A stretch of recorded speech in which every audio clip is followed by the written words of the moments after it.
So let me start here. I mentioned at the beginning that we had planned on meeting here on this campus, regathering as a church family, and that hasn't worked out.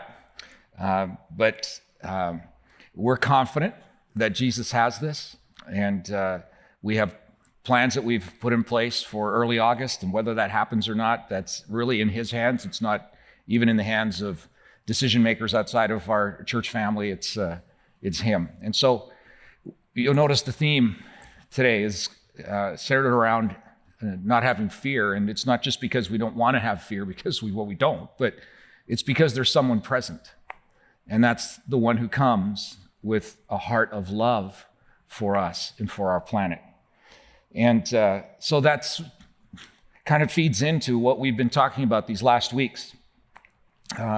Series is entitled "All You Need Is Love," and it actually is right. It's consistent with what the teachers of the scriptures have taught us, and it turns out that it is actually right. But what I want to do before I get to kind of the new section of an ancient letter that Paul wrote, I want to catch you up if I can, because some of you may be getting back from vacation and haven't been joining us this last week, or each week we have new people that join us. So let me give you a little bit of background, give you an idea where we're at. And it's really important that I do this, and I'll tell you why. Because the foundation of where we begin is not in individual weak discussions around words in a passage like we are going to today, but it's part of a bigger storyline. And if you miss the storyline, it just feels like one segment of maybe even to-dos, and that's not what this is about. So as I said, the series is entitled "All You Need Is Love." And if you're a lover of the tunes of the 1960s, you recognize the title as a song from a very influential band called the Beatles, led by Paul McCartney. Yeah. Well, the title for the series is taken from the 60s, and it's taken from something that a guy by the name of Paul wrote, but it isn't like the 1960s. It's 60 AD, in and around there. And it's Paul, an apostle, a follower of Jesus, the most influential church leader of our history, the last 2,000 years. Now, he doesn't use those exact words, "all you need is love." But if you were to summarize what he would say, it would be that along that line. There's a segment in his letter that he writes to a church in Corinth, the church that he helped start get going. And about 2/3 of the way through that letter, he starts on the subject of love. And for the next 3 chapters or so, he shares his thoughts on that and how central it is. If you were to summarize what he says in those 3 chapters, you could summarize it around these short words. Everything minus love is nothing. What Paul says is you can have everything, know everything, do everything, be good at everything, be the best at everything. But if you do not have love that beats in your chest for people around you, it turns out life doesn't amount to anything. He says it's nothing, in fact. Well, how do we live that kind of life then? How do we live a life where love pulsates from within us? Well, our typical response to that, I've tried this one. This is typically how it works for us. We make a commitment that we want to be more loving, and so we try really hard to do that. Here's an example. We know in this passage from a few weeks ago, Paul says love is being patient. And so we really make a commitment. This week, I am going to be patient with every irritating person I meet. Or we read, don't look after your own interests only. So okay, I'm going to take interest in everybody else around me. And we give it our best shot, and it turns out we can't sustain it. Turns out that it doesn't work out exactly like that. Turns out people are way more irritating than we planned on. Turns out that we have far less effect on the patient side of things than our own. And so we get frustrated. We say it doesn't work. It didn't take. It actually leads to a really discouraging Christian walk, if you will. In fact, it can be, surprisingly enough, it can be one of the most boring experiences because it's just not life. It's just hard work. So Paul comes along, smart guy that he is, because he's tried those as well for a number of years. He comes along and says, there is a way that this can happen. There is a way that love can transcend and can take over, and it can be your guiding principle of life. It can be what motivates you and stirs and grows within you. He writes it to another group of friends in the city of Ephesus. This is what he writes. He says, just pleading with them that they'll get this. He says, may you have the power to understand as all of God's people should. Get this, how wide, how long, how high, how deep his love is.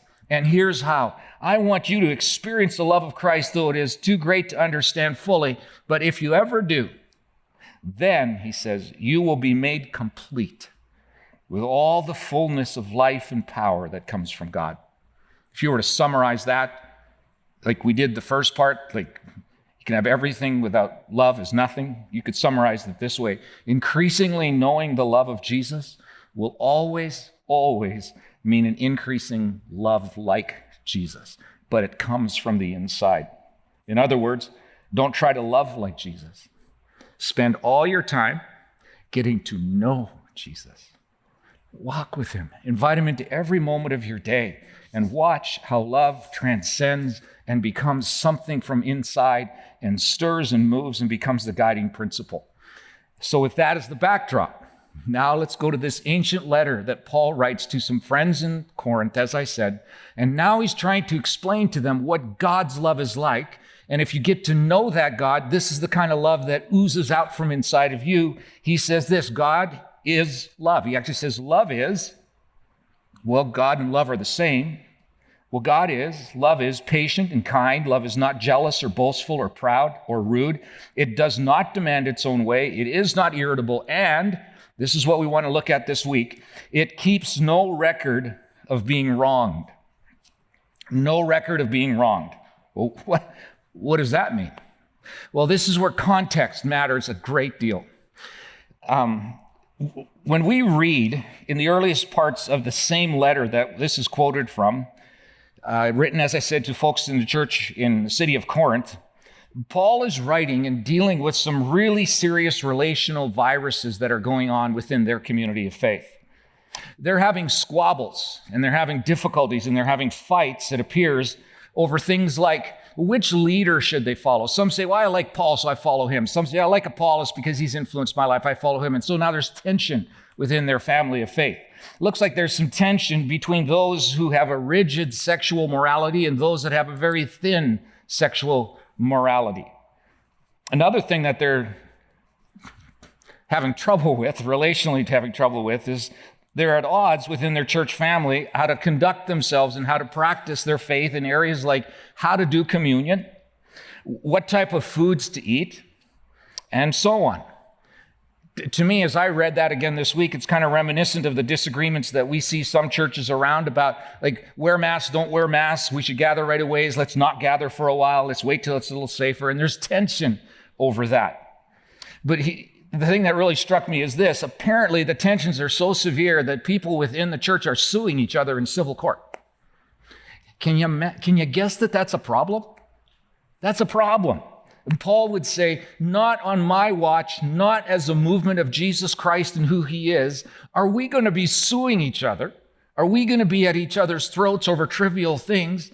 No, there's a love issue. There's a problem here that, well, apparently they were keeping record and listing out or making journal entries or something of the wrongs that they were doing to each other.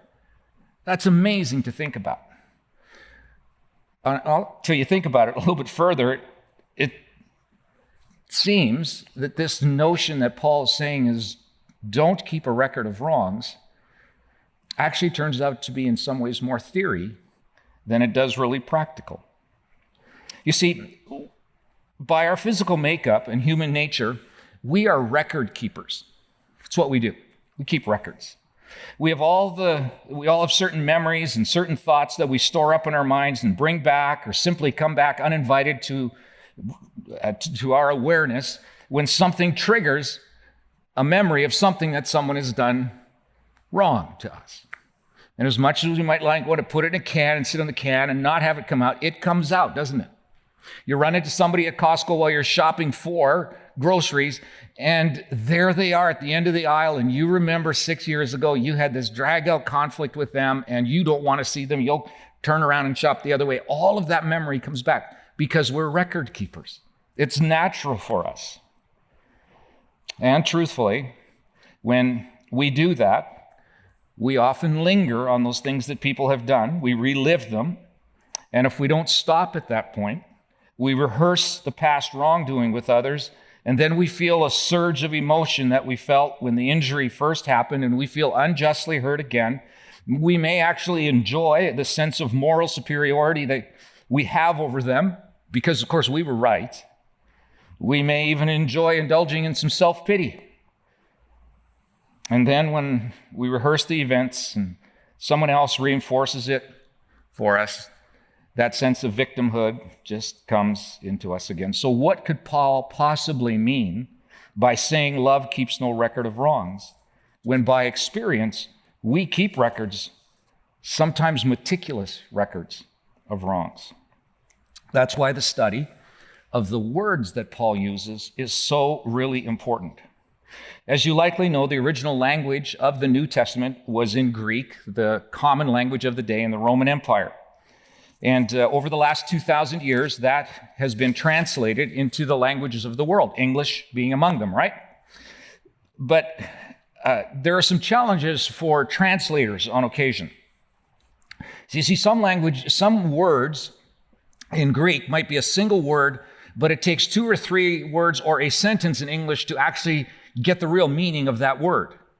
And this is one of those cases. So where you read this phrase, love keeps no record of wrong, that piece, the Greek word is logisamai. Okay, you don't have to remember that. What in all the world does that mean?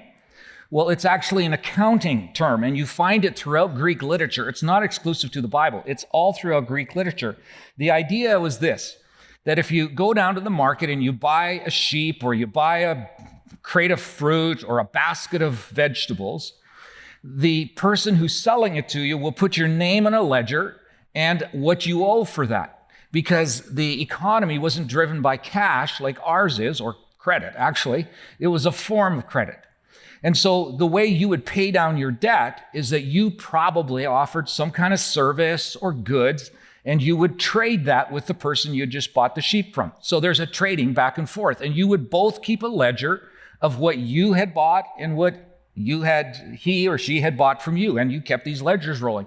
And eventually, you'd try to get to a place where they were balanced out and you didn't owe each other anything. And when that happened, the purchase agreement, what was paid was removed from the ledger. It was erased from the ledger. Okay, so that's a lot of words to try to describe, don't keep a record of wrongs. He's using an accounting term to say, when someone wrongs you, don't keep a record of it. Don't jot it down. Well, we may not jot it down on paper, but there's a real risk we'll jot it down inside our hearts, right? So it means this, to love is to not keep a mental record of something, or love does not add up in one's own mind. One does not make a list in one's heart. So what Paul appears to be saying here is that love compels us to remove from our record-keeping ledger everything that anybody's ever done that's wrong. Anytime anybody's hurt us. Well, to me, that sounds like a blanket forgiveness, right? Just forgive anybody for everything or anything. But that's not actually what Paul is saying here. There is a perfectly good Greek word for forgiveness, and this isn't it. Forgiveness is inevitably involved in this, but that's not the point that Paul's trying to make. So what's he trying to say here? Don't keep any record of wrongs. Well, this is where the translation is a challenge. When you pull it apart and you put it in context, what Paul is saying is don't keep a record of wrongs so that you can leverage that against the person who's wronged you. That's his point. He's saying if you keep a record of wrong, the danger is it's going to pop up in the relationship and you're going to leverage that back there to make this person pay for what they've done. You want them to hurt like you did. He would say, do not keep record of wrongs that way to leverage them in that kind of way. Love does not devise ways to keep going back to the ledger of wrongs and then nursing, rehearsing, and holding on to those wrongs so the person who wrongs feels the pain that they created in you. It's that simple. And he simply says, when love oozes out of your heart because you've seen what Jesus has done for you, that won't happen. So it's really not a wrong-keeping issue, it's a love issue, and that's precisely Paul's point. I read this last week about Clara Barton. You won't maybe recognize that name. She founded the American Red Cross. That's her claim to fame. One day, a friend came to her, and they talked about some experiences of the past, and this friend reminded her of a vicious, dubious kind of deed that someone had done to Clara, and it was a really hurtful kind of thing. But oddly enough, when the friend asked about it, she acted as if she had never ever heard of the incident. To which her friend says, "Don't you remember it?" And I love what her reply was. She says, "I distinctly remember forgetting it. I distinctly remember forgetting it. Love keeps no record of wrongs." In an effort to not get pudgy and fat during the pandemic we're in, to keep active and whatnot, Elfie and I have taken up bike riding. And last weekend we took this will really impress you, 25-mile bike ride together. Can you say saddle sore? Right. So we're out on this trip. Most of it was in the wash and away from streets within a community, but we had to get from place to place, and occasionally we would drive through a community. And as happened, we drove right past a street that someone a few years ago did something that hurt my feelings. My tender feelings were bruised. And found it so interesting to me. I knew what I was teaching this weekend. I drive past the street, and what comes to my mind? That's right, the hurt that someone had done to me. And then I pedaled on, and I thought more about it, and I thought some more about it. And I started to feel the emotions that were part of that experience when it first happened. And then I remember, but love keeps no record of wrongs, and you can't use those wrongs to leverage in the other person's life. It is so easily done, isn't it, for all of us? It's true, it's a lot easier to talk about love than to actually have love spontaneously come out of us. It's easier to be hurt than to let love grow in us. Imagine if that's how God treated us. And that's part of Paul's point. Imagine that every single time we did something wrong, God wrote it down in a ledger. And then at some point, he's just had enough. And he goes, all that hurt that you caused me, I'm now going to remind you of all that. And I'm going to let you know how much that hurt, how much that disappointed me. Well, if we understand what Paul says about not keeping records of wrongs,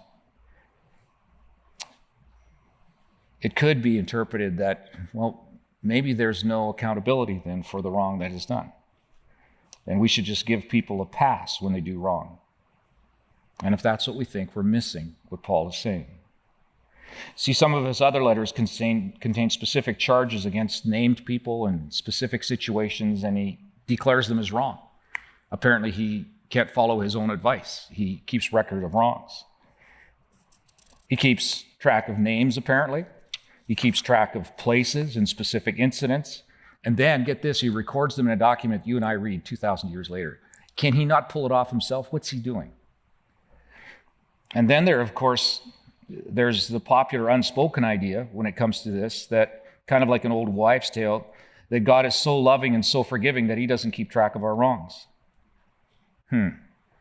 That's such a wonderful feel-good idea that's just so deadly to believe. Of course God keeps record of our wrongs.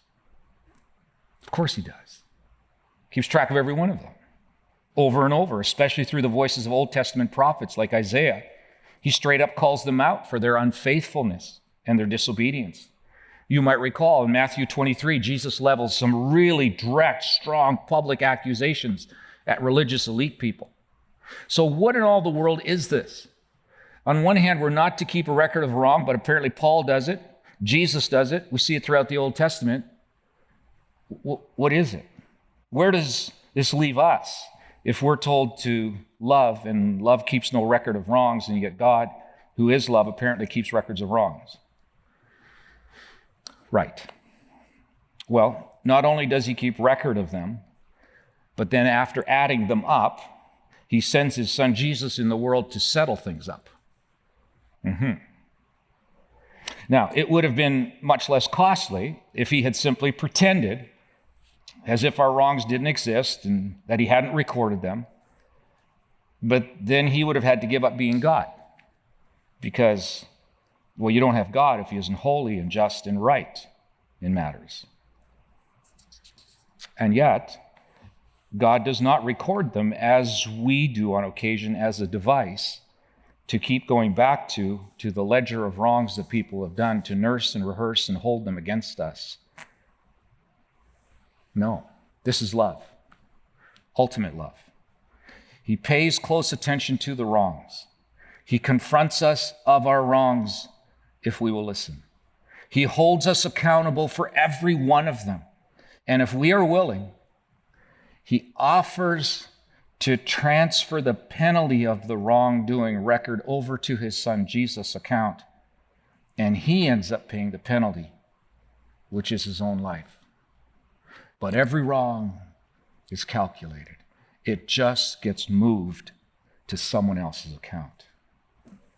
Now, that's not the same as not keeping a record or ignoring them or pretending they didn't happen. Paul repeats that idea over and over and over again in letters. This is what he writes just a little earlier to this same church in Corinth. He says in 2 Corinthians 5:19, he says, "For God was in Christ, reconciling the world to himself, no longer counting people's sins against them." That's the same word. And he gave us this wonderful message of reconciliation to another church in Colossae, Colossians 2:14, the letter he writes to them. He, that's Jesus, canceled the record, same word again, of the charges against us and took it away by nailing it to the cross. Therefore, God does not keep a record of our wrongs, and yet he needs to record the wrongs to know what is being transferred to Jesus' account so the appropriate penalty can be exacted on Jesus. This is incredible stuff. It's amazing stuff. So where does that leave us if God's love is going to express itself in and through us by us not keeping records of wrongs? Well, in one sense, not all wrongs are the same.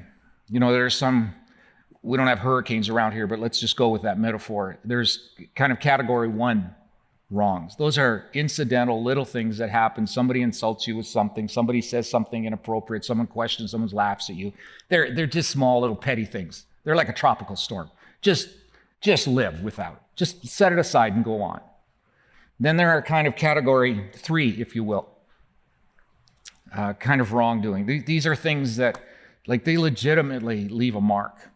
They're dangerous for our souls. And I think of a friend of mine in another city who would say this. He would say, you know, to err is human, but to forget is not my policy. And he would hold on to things. Incredibly generous man. But you never wanted to cross him because he couldn't forget, because those marked him so severely. And some of them were of greater significance for others, but he couldn't forget. And then there's category 5. And these really do leave a mark. Sometimes the damage and the hurt can't be undone. I think of a family in our church that 5 years ago lost their son in a tragic accident. He went to a party with some friends. They were going to have a good time together. And an argument broke out, and craziest thing, a gun was brought out, and this young 21-year-old young man lost his life. I walked with mom and dad over the following months. That's a category 5. You can't undo that one. But I watched them not keep a record of wrongs. Justice needed to be served for sure. But to watch the tone, the spirit, the grace in them, that's love. You don't try to do that. That's love that takes hold of it. Do you know what changed in human history that makes it possible for us to not keep records of wrongs? It's Jesus coming into this world to give his life on a cross. And that's the standard by which we compare the things that have wronged us to put them into context of what he has done for us. On a Thursday night before the Friday, that fateful Friday, Jesus gathered his friends around a table in an upper room in a residence in Jerusalem. He gathered with people that were about to do him wrong. They were his closest friends. Do you know within 24 hours they would all deny knowing him?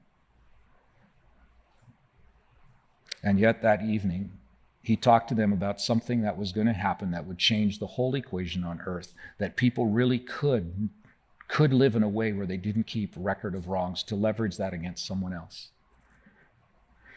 We celebrate that regularly around here. It's called communion, and it's a really significant thing. I want to invite our band to come up while we prepare for this. Here's what I want to tell you.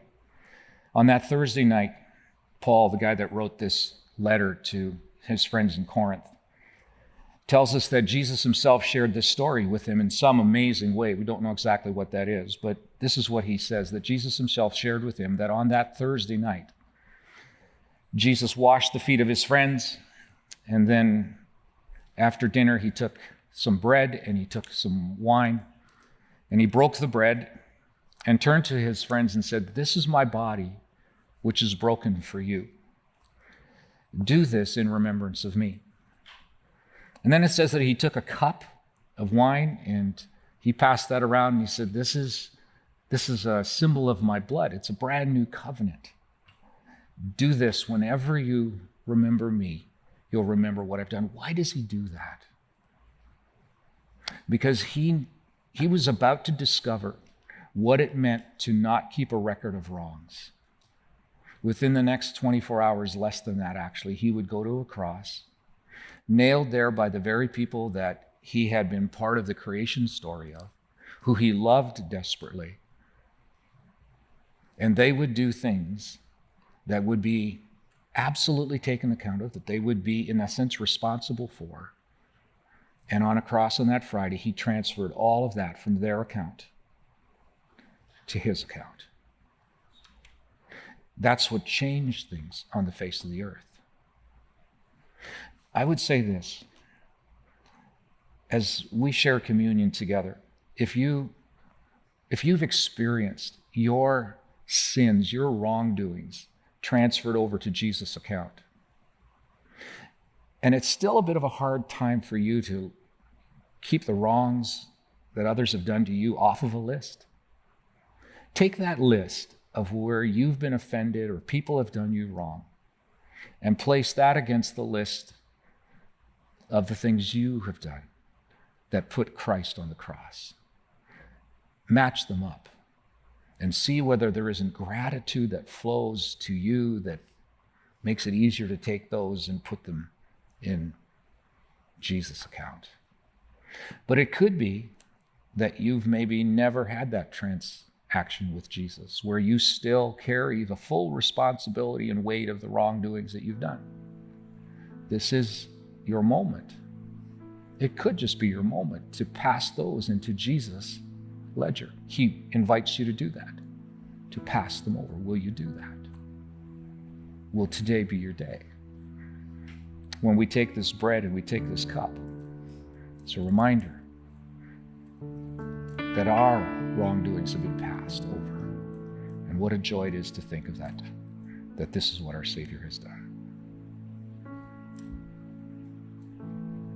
Jesus, in this quiet moment where we take some bread and a bit of juice,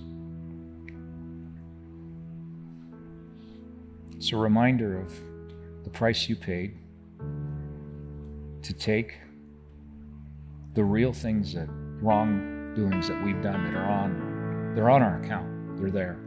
Every one of them have been recorded.